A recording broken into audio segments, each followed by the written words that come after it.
My name is Nigel A. James. Today we're talking about martial arts. My guest is Franz Knafl. Franz, thank you for taking time to join me this afternoon. Thank you for your invitation to join you and give you some answers about the martial arts. Thanks very much. Franz, martial arts is a very big picture. Where do you fit in this very big picture? It's very easy. I fit in one small section of martial arts. That's jiu-jitsu. Once again? Jiu-jitsu. Jiu-jitsu, it's called jiu-jitsu, jiu-jitsu. They're quite different pronunciations to spell it, and it is just to translate it, it's the gentle art. The gentle art. Well, you must tell us what this gentle art is. I'm sure it's not so gentle. Jiu is gentle and jitsu is art. It means it's an art how to defend yourself, and it's mainly defense against attacks where you as defender have no weapons normally and try to give yourself the opportunity to save your life or your well-being and try to defend the attack you get by the opponent, but you also try not to hurt the opponent if it's possible. So somebody comes along in the night and attacks you, maybe with a knife, maybe with a gun. Let's hope it's just a knife. And you can defend yourself without hurting him. Tell me how. I really don't know if I could defend myself, because if it's a sudden attack and you are not prepared for it, the chances may be very low. This gentle art I practice, this jiu-jitsu art, is more or less an action to keep yourself well. So it's a physical practice where you exercise your body and try to be in the form of physical comfort. So it's to defend yourself. The defense techniques you learn and you practice are just a form you have in your potpourri, I would say. But normally you won't use it, and you will not try to use it only if you really get attacked.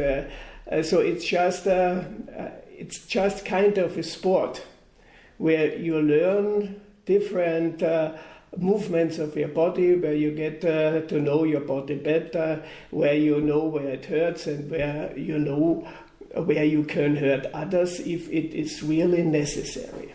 And where does this sport come from? It's originally a Japanese sport. It originated in Japan in many years ago, many hundred years ago. It's derived from the samurai, so the Japanese warriors in former times. And they developed for their defense techniques when they needed it. So samurai were people who were like knights, and they fought with weapons. But when they were defenseless, when they had no weapons anymore, they also tried to defend themselves without weapons. So it is weaponless self-defense techniques that they practiced, and from this there derived many different schools of Ryu. And all these Ryu developed special skills for defense. And in former times, these defense techniques also were used to kill the opponent. To kill the opponent? Hundreds of years ago, but it's not now the aim to kill, but to save. But first is, as we practice it in Austria, to save yourself, and the second, to save the opponent. So to save the opponent in this way that both of you don't get hurt, or only get hurt in a very low degree. So not seriously hurt, but could be. Teach your opponent, that's the slogan. So if you get attacked, then teach the opponent that it's useless to attack. So you should use such counterattacks that you let the opponent survive. Okay, but when your opponent attacks you, he, maybe she, does not know that you're a master of this sport. So it's quite a surprise in a way when you can defend yourself. I would imagine. Maybe yes. Maybe that's the only advantage you have if you get attacked. Because Jiu-Jitsu is weapon of self-defense systems that is useful when you can use the techniques you have studied against the attackers, against the opponents, but the attackers and opponents shouldn't be prepared for it. So it should be also a surprise. Then you have more advantages because normally opponents feel stronger, feel better when they attack. A weak opponent won't attack you normally, won't attack a stronger people. So it's always the game, the stronger tries to defeat the weaker. Okay, that's very, very interesting, because what does a stronger opponent look like, and what does a weak opponent look like? Normally, see quite lots of big people with big muscles and so on. So such people maybe think that smaller people, most of all also women, are defenseless, have no power to defend if they get attacked. So they don't think that there is the opportunity that when they attack these big people or strong people or aggressive people, they feel they are better in their senses and have in a way advantages. And so when they physically attack another one, they think they would be the winner. So it's like the giant versus Goliath. That's the system. Goliath also knew to defend himself because he had the idea as the weaker one to make his defense workable. So what you're saying is, no matter how... It was David and Goliath. Yeah, David made it happen. So everybody can do this. Everybody, yes. And you mentioned a couple of minutes ago women. Are there many women doing this? Yes, normally there are quite lots of women practicing Jiu-Jitsu, starting practicing Jiu-Jitsu. But it takes time to develop self-defense techniques that can work in reality. So many of women finish after some hours the training, because training of techniques is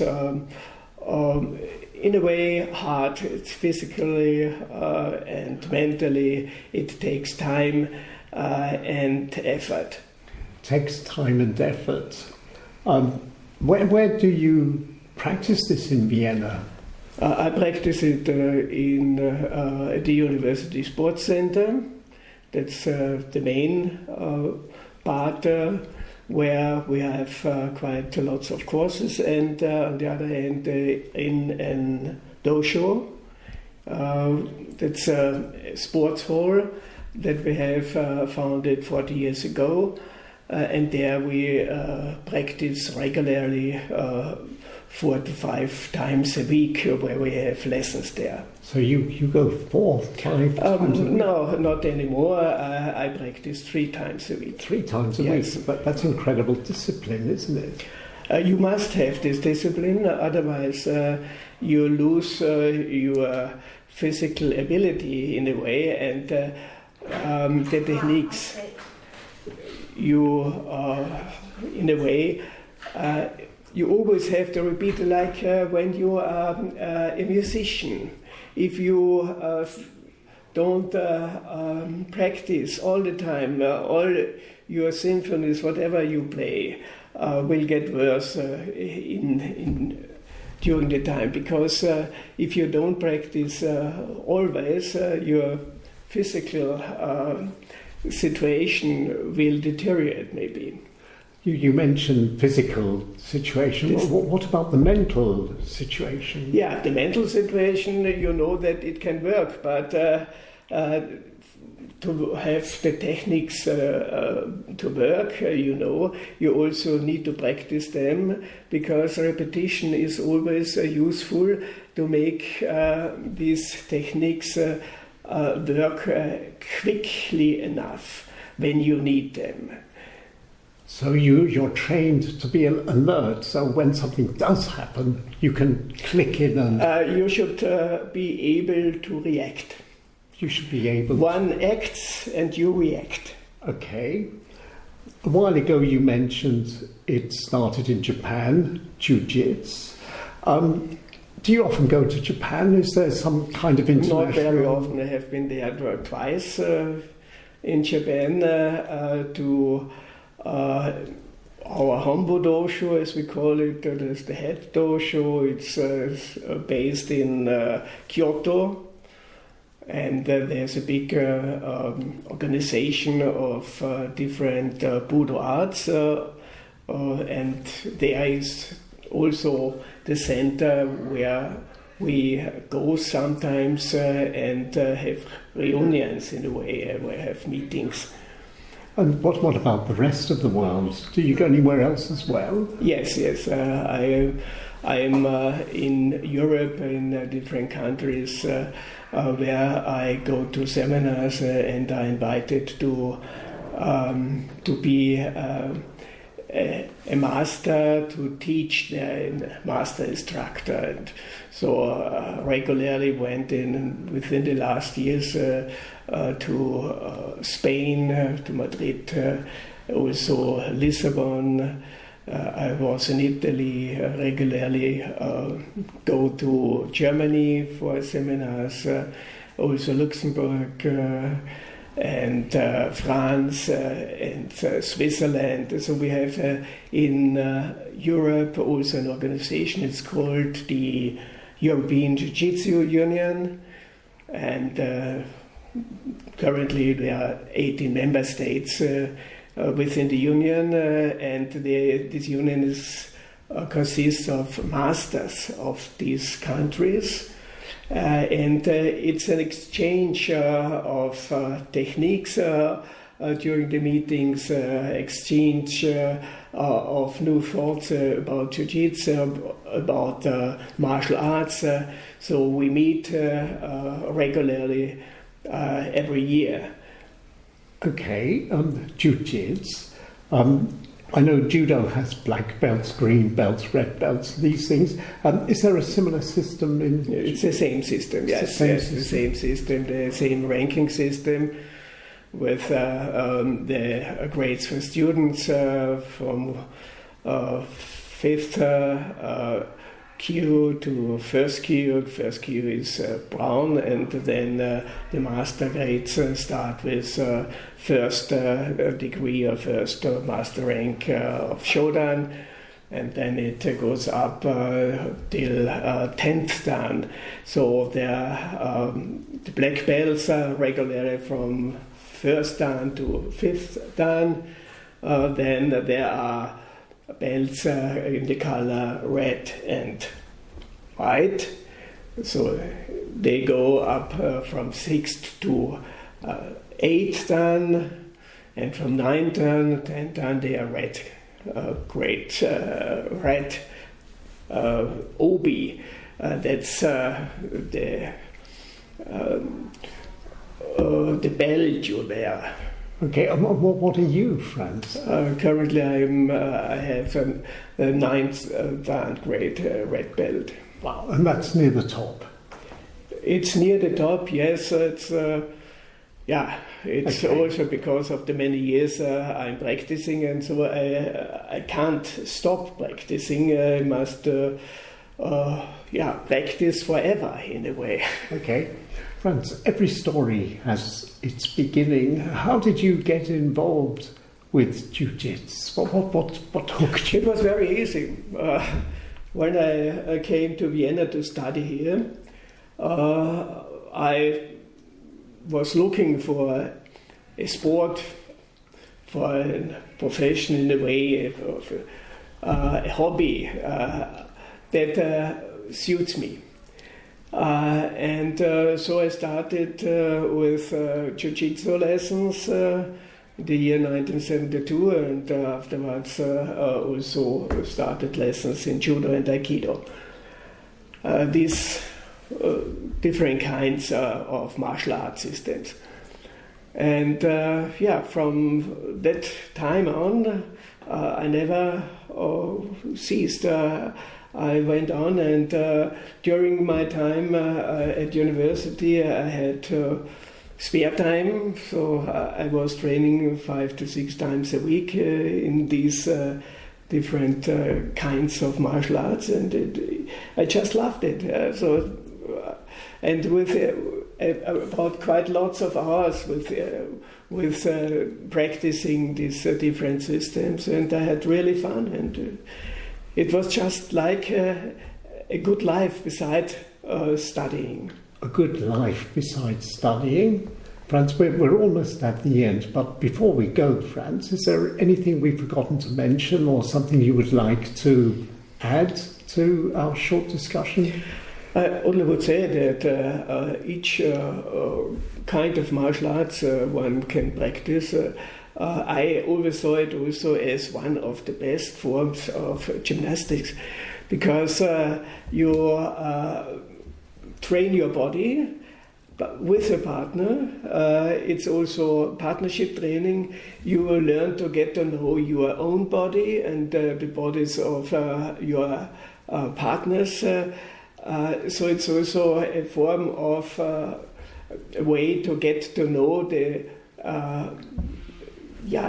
bodies of people, how they react, that they consist of 206 bones and quite lots of muscles and lots of nerve points and lots of opportunities to bend, to stretch, whatever you like. So it's something you could recommend everybody to do, really? Of course. It's best form of gymnastics from small age on till you're 100. So it's something that keeps you going your whole life. Yeah, it accompanies your whole life. Franz Knafl, thank you very much indeed. Thank you very much. Thank you very much for the opportunity to speak to you. Thanks.